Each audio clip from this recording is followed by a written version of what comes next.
Software wife versus village wife part 11। Recap. Shopping का bill देखकर सूर्या अस्पताल में भर्ती हो जाता है। पत्नी के लिए शॉपिंग भी नहीं कर सकते ऐसे कहकर अंजलि डांटती है। गांव में स्वामी को झोपड़ा बनाता देख उसके पिता उनके लिए ही झोपड़ा बना रहा है ये सोचकर करीब जाकर पूछा तो तुम्हारे लिए नहीं मेरे लिए कहकर पिता को आश्चर्यचकित कर देता है। उतने में सुजाता हाथ में टिफिन का डब्बा ले आकर स्वामी को प्यार से परोस रही थी। ये सब हमने पिछले वीडियो में देखा था। उसके बाद खाओ तुम्हारे लिए टमाटर की दाल बनाई है अच्छी है ऐसे बोलकर परोस रही थी। स्वामी खाए बिना सुजाता को ही देख रहा था।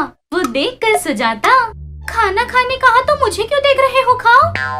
मैं खाता हूँ लेकिन तुम्हें क्या चाहिए बताओ। क्या?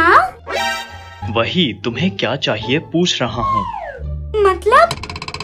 मतलब कुछ नहीं। घर के पास से मेरे लिए खाना बनाकर यहाँ तक ले आ रही हो, मतलब पक्का कोई प्लान होगा। क्या प्लान है बताओ। क्या चाहिए? साड़ी चाहिए ये कहने चाहिए। ऐसे बोलते ही सुजाता को बहुत गुस्सा आता है। उतने में ही आंखों से आंसू भी गिरते हैं। गुस्सा और उदासी एक ही साथ दिखाते हुए मतलब मैं जो तुम पर प्यार दिखा रही हूँ वो साड़ी और गहने के लिए ही है। मुझसे प्यार करके शादी करने के बाद तुमने मेरे बारे में यही जाना है। तुम ऐसे कहोगे मैंने सपने में भी नहीं सोचा। मुझे ये चाहिए वो चाहिए मैं कह सकती हूँ, लेकिन वो चीज तुम नहीं ला पाए तो मैंने तुम्हें डांटा है, मारा है क्या? उदास होकर माँ के घर गई ऐसे बोलकर रो रही थी। वो देखकर स्वामी मैंने कुछ गलत कह दिया क्या? खाली फुकट जल्दबाजी कर दी। अब इसे कैसे मनाऊं मैं? ऐसे मन में सोच रहा था कि सुजाता वहाँ से उठकर तुम्हारे दिलाए हुए साड़ी नहीं चाहिए गहने नहीं चाहिए मैं यहाँ से जा रही हूँ ऐसे बोलकर वहाँ से उठकर जा रही थी। वो देखकर स्वामी आश्चर्य होकर हाँ सुजाता, अरे सुजाता सॉरी, मुझे माफ कर दो। कहाँ जा रही हो सुजाता? ऐसे जोर जोर से बुला रहा था लेकिन सुजाता रुके बिना वहाँ से चली जा रही थी। स्वामी वहीं खड़े रहकर अपनी कही हुई बातों पर अफसोस कर रहा था। यहाँ सूर्या अकेले बैठकर अपनी पत्नी के बारे में सोच रहा था। प्यार करके शादी करने पर यह सोचा था कि बीवी खुशी या गम में साथ देगी, लेकिन ऐसी नई तकलीफें लाएगी ये नहीं सोचा था। मेरे फ्रेंड्स कह रहे थे शादी मत करो, लेकिन मैंने नहीं सुना। सच में तकलीफें कोई हमारे ऊपर नहीं डालता, हम ही वो तकलीफें ले आते हैं। ये क्या सुबह से दिखाई नहीं दे रही? ऐसे बोलकर वहाँ से कमरे में आकर देखता है। कमरे में अंजलि नहीं थी। रसोई घर में आकर देखता है, वहाँ पर भी नहीं थी। सारा घर देखता है लेकिन अंजलि कहीं नहीं दिखती। कहाँ चली गई? दुकान पर गई होगी शायद, आ जाएगी। ऐसे बोलकर हॉल में इंतजार कर रहा था। बहुत देर होती है, अंजलि नहीं आती। एक बार फोन करके देखता हूँ। ऐसे बोलकर अंजलि को फोन मिलाकर कान के पास रखता है। फोन की घंटी बज रही थी लेकिन कोई नहीं उठा रहा था। ये क्या फोन नहीं उठा रही? कहाँ चली गई? ऐसे बोलकर कमरे में आकर देखता है अंजलि का बैग नहीं था, कपड़े नहीं थे। वो देखकर सूर्या आश्चर्य होकर कहाँ चली गई ये मुझे बताए बिना? उसकी माँ के घर चली गई क्या? ऐसे बोलकर फोन लेकर अंजलि के पिता मोहन को फोन लगाता है। हेलो हेलो ससुर जी। हेलो बोलो बेटा कैसे हो? मैं अच्छा हूँ ससुर जी। अंजलि वहाँ आई है? अंजलि यहाँ नहीं आई। कहाँ चली गई? आपको नहीं बताया? झगड़ा हो गया क्या? ऐसे घबराते हुए पूछ रहा था कि सूर्या। ससुर जी आप चिंता मत कीजिए, भूल गया था मैं।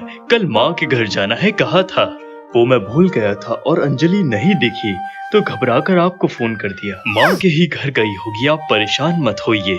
ऐसे बोलकर फोन रख देता है। उसके फोन रखते ही घर से उसकी माँ फोन करती है। माँ फोन कर रही है, मतलब वो घर पर ही गई होगी। ऐसे फोन उठाकर क्या रे कहाँ है?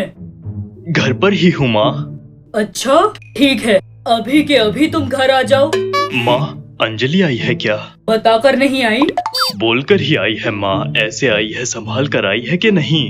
अच्छे से ही आई है, लेकिन तुम 4 दिन छुट्टियाँ लेकर आओ, समझे? अच्छा माँ, ऐसे फोन रख देता है। इसने मेरे बारे में माँ को बढ़ा चढ़ा कर बताया होगा। अब घर जाऊंगा तो न जाने माँ क्या कहेगी। छोटे को फोन करना होगा। ऐसे बोलकर स्वामी को फोन मिलाता है। स्वामी जानवरों के ग्रह के पास राम और भीम नाम के 2 बैलों के साथ बैठकर, अरे राम भीम, क्या है ये, कुछ समझ नहीं आ रहा। उसने फोन करके बुलाया था तो भाग के गया था मैं। मेरे लिए कुछ किया है पूछा तो रिश्तेदारों के घर जाना है कहकर शौक दिया। अभी भी कुछ ऐसा ही होगा ये सोचकर क्या चाहिए ऐसा पूछा। वो तो यहाँ मुझ पर गुस्सा होकर ही चली गई। तुम दोनों बताओ, अब इसमें मेरी कोई गलती है क्या? कोई गलती नहीं है ना? ऐसे सोच रहा था, तभी उसका फोन बज रहा था। फोन लेकर, भाई फोन कर रहा है, बेचारा, इसे क्या तकलीफ आई है? हाँ भैया बोलो। अरे वहाँ तुम्हारी भाभी आई है ना, मेरे बारे में कुछ कहा क्या? बोलो। भाभी आई है? कब कब? क्या बोल रहे हो? सुबह ही आई है। क्या पता, मुझे नहीं पता, मैं घर ही नहीं गया। क्यों? ऐसे बोलते ही स्वामी रोना शुरू करके, क्या बताऊं मैं तुम्हें, वो एक बड़ी कहानी है। अच्छा तो मैं कल घर आ रहा हूँ, वहाँ आकर बात करते हैं। बोलने के अनुसार अगले ही दिन सूर्या गांव आता है। स्वामी अपने भाई को लाने के लिए स्टेशन जाता है। ट्रेन उतरते ही दोनों घर आए बिना वही स्टेशन पर बैठकर बात कर रहे थे। क्या भाई तुम्हारे चेहरे पर खुशी ही नहीं?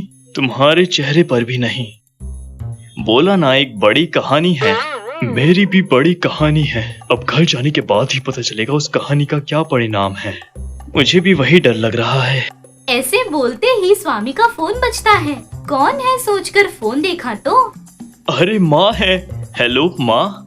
अरे और कितनी देर? घर आओगे या वहीं रहोगे दोनों? जल्दी आओ दोनों। हाँ हाँ आ रहे हैं माँ। ऐसे बोलकर फोन रखकर, अरे चलो, न जाने क्यों माँ इतने गुस्से में है। तुम्हारी भाभी ने न जाने क्या क्या बता दिया माँ को। माँ के पास जाने में ही डर लग रहा है। कैसे भी करके घर जाना है ना, चलो चलो, वरना माँ ही आ जाएगी। दिलवाले दुल्हनिया ले जाएंगे में रेलवे स्टेशन पर जो क्लाइमेक्स सीन हो रहा था, ऐसा क्लाइमेक्स सीन नहीं हो सकता, इसीलिए जल्दी चलो। ऐसे बोलकर दोनों घर निकल जाते हैं। घर आने के बाद क्या होता है? अंजलि इतने अर्जेंटली क्यों आती है? सूरम्मा क्यों अपने बेटे को बुलाती है? इस कहानी का क्या अंजाम होगा, ये हम अगले वीडियो में देखेंगे। तब तक के लिए देखते रहिए महा TV. Magical golden giant dog house. एक गांव में चंद्रम नाम का आदमी रहता था। वो कई सालों से मेस्त्री का काम करता था। चंद्रम बहुत गरीब था। उसकी पत्नी गीता बहुत गुणवान थी और बहुत भली थी, ऊपर से समझदार भी थी। एक दिन चंद्रम अपना काम खत्म करके अपने कॉन्ट्रैक्टर के पास जाकर बोला, साहब, आपने जो काम बताया था खत्म हो गया। अच्छा तो ठीक है, कल सारी दीवार खड़ी कर देना। 1 हफ्ते में सारा काम खत्म हो जाना चाहिए। ठीक है साहब, आज के पैसे दे दीजिए। हाँ हाँ ठीक है, 1 मिनट रुक जाओ, देता हूँ।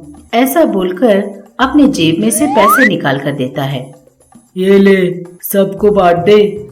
ऐसा बोलकर वहाँ से चला जाता है। चंद्रम ने उस पैसों को बाकी मजदूरों में बांट दिया और अपने पैसे लेकर निकल गया। चंद्रम के साथ काम करने वाला स्वामी बोला, देखा भाई तूने, मेहनत मजदूरी हम करते हैं और आराम से कुर्सी पर बैठकर ये साला बैठता है। हमें मजदूरी के नाम पर चिल्लर देकर वो एसी के कारों में घूमता है। हाँ भाई, हम कर भी क्या सकते हैं बता। हमारे नसीब में बस यही लिखा हुआ है, बस यही सोचना होगा हमें। हाँ यार, पता नहीं कब हमारे नसीब बदलेंगे, देखते हैं।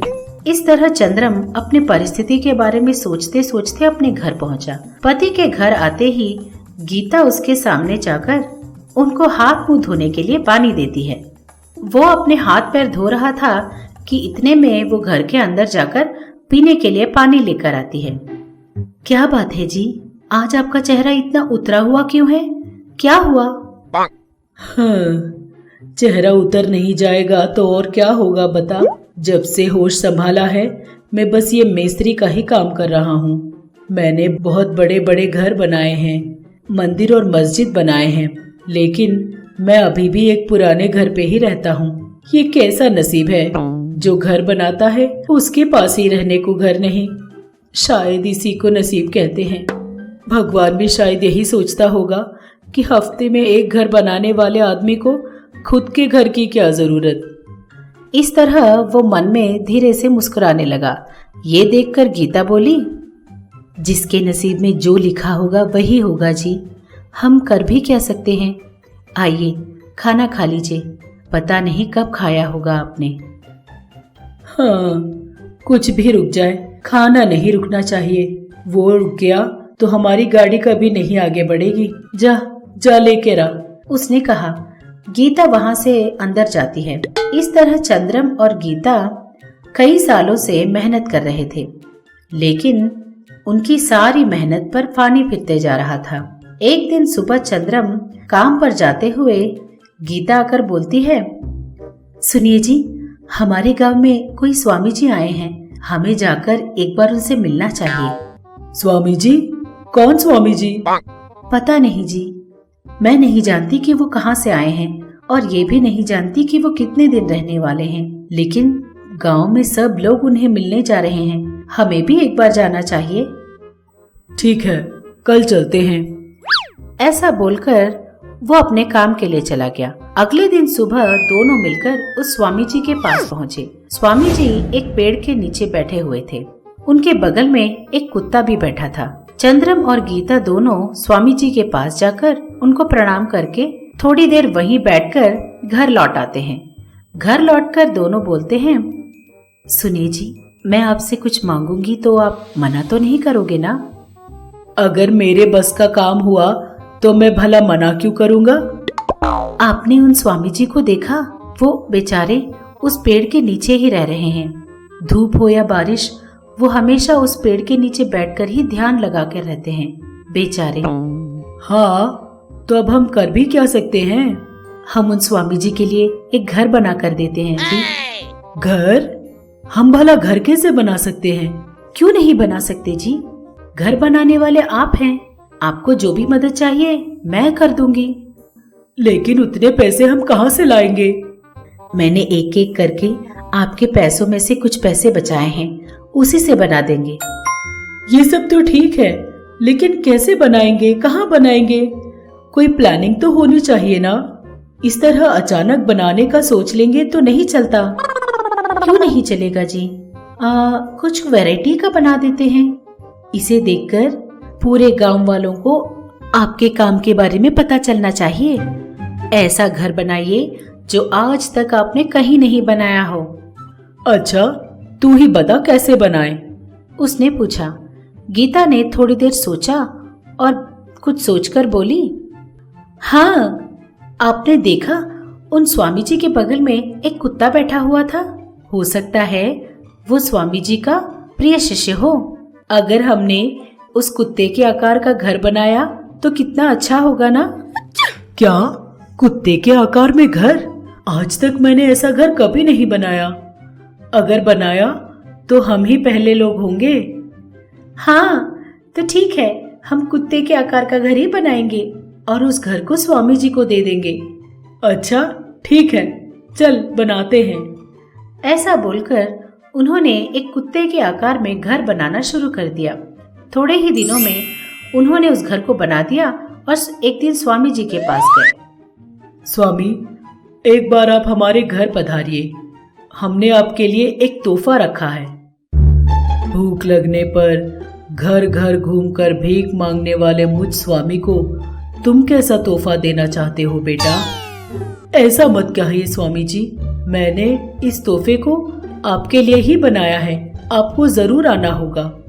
ऐसा बोलकर स्वामी जी को अपने साथ लेकर पहुंचा। सामने एक बहुत बड़े कुत्ते के आकार में एक घर था। ये देखकर स्वामी जी बोले, बेटा, ये सब क्या है? स्वामी, आप जब देखिए उस पेड़ के नीचे ही बैठे रहते हैं। धूप और बारिश में भी आपको उसी पेड़ के नीचे बैठना पड़ता है। इसीलिए हमने आपके लिए आपके मनपसंद, हमेशा आपके साथ रहने वाले उस कुत्ते के आकार में इस घर को बनाया है। ये घर सिर्फ आपका है स्वामी जी, कृपा करके आप इसी में रहिए। उसने कहा। ये सब सुनकर स्वामी जी मुस्कुराते हुए बोले, तुम लोगों के पास रहने को घर नहीं, लेकिन अपने लिए घर बनाने के बदले तुमने मेरे लिए घर बनाया। क्यों बेटा? हमको तो उस घर की आदत हो गई है, लेकिन आपके पास सर पर बिल्कुल छत नहीं थी, इसीलिए आपके लिए ये बनवाया है, उसने कहा। स्वामी जी बहुत खुश हो गए। देखो बेटा, मैं कब कहाँ रहता हूँ ये मुझे ही नहीं पता। देश भर में घूमने वाले आदमी को घर की क्या जरूरत? इस घर में तुम लोग ही रहो। तुम लोगों ने मुझ पर जो भक्ति और श्रद्धा दिखाई है, उससे प्रसन्न होकर मैं तुम लोगों के दुख दूर करने के लिए इस घर में एक माया शक्ति दे रहा हूँ। उस शक्ति से इस घर में जो भी रहेगा उनका नसीब खुल जाएगा और वो करोड़पति बन जाएंगे। ऐसा बोलकर वो वहां से चले गए। स्वामी जी की बातें सुनकर गीता और चंद्रा दोनों बहुत खुश हो गए। हम कुछ सोचें तो भगवान हमारे लिए ज्यादा सोचता है। हमने स्वामी जी के लिए घर बनाया तो स्वामी जी ने उल्टा वो घर हमें ही दे दिया। हाँ जी, आज से हम इसी घर में रहेंगे। हमें जो भी पैसे मिलेंगे उससे हम गरीबों की सहायता किया करेंगे। तुमने सही कहा गीता, ऐसा ही करते हैं। ऐसा सोचकर उस दिन से वो दोनों उसी घर में रहने लगे। स्वामी जी के वरदान के मुताबिक जब से वो उस घर में रहने लगे, उनका नसीब खुल गया। थोड़े ही दिनों में उनके सारे दुख दूर हो गए और वो लोगों की मदद करते हुए खुशी खुशी रहने लगे। आप सबको प्रणाम। मैं आप सबकी मनपसंद सास हूँ। हाय, और मैं आप सबकी चहेती बहू हूँ। अब से आप लोगों का मन बहलाने के लिए और आप लोगों को खुश करने के लिए हम महा टीवी के साथ आप लोगों से मिलने आ रहे हैं। तो अब देर किस बात की, अभी हमारे चैनल को सब्सक्राइब कीजिए। नोटिफिकेशन के लिए घंटी बजाना ना भूलिए। आपको सास पसंद है या बहू पसंद है? कमेंट्स में जरूर लिखिए। देखते रहिएगा महा टीवी।